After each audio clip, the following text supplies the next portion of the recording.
সকালে ঘুম থেকে ওঠার পর যদি এরকম অনেকগুলো মাছ দেখেন তাহলে আপনার কাছে কেমন লাগবে? হ্যালো বন্ধুরা, আসসালামু আলাইকুম। সবাই কেমন আছেন? আশা করি অনেক বেশি ভালো আছেন। এই যে ঘুম থেকে উঠে দেখি আমার শাশুড়ি মা অনেকগুলো মাছ নিয়েছে। আর মাছগুলো অনেক ফ্রেশ এবং টাটকা ছিল।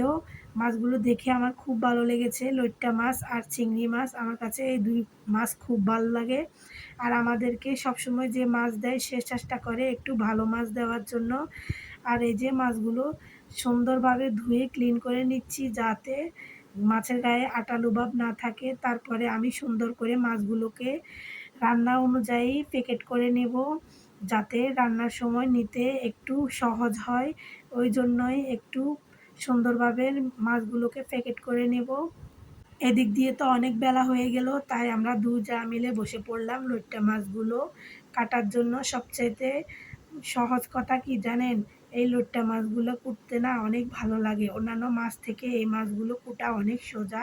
আর এই যে কাটা বাছা শেষ করার পরে আমি সুন্দর করে ধুয়ে ক্লিন করে নিচ্ছি।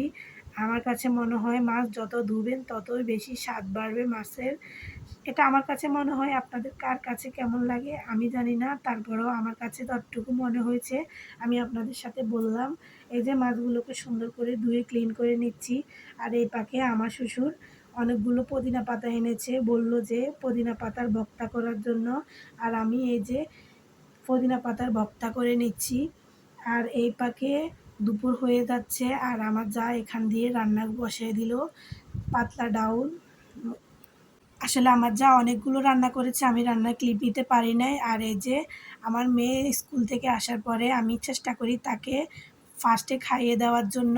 যত কাজ থাকুক না কেন আমি চেষ্টা করি তাদেরকে দুপুর ১টার ভিতরে খাওয়ানোর জন্য। মা হিসেবে সন্তানকে খাওয়ানো আমার একটা দায়িত্বের ভিতরে পড়ে।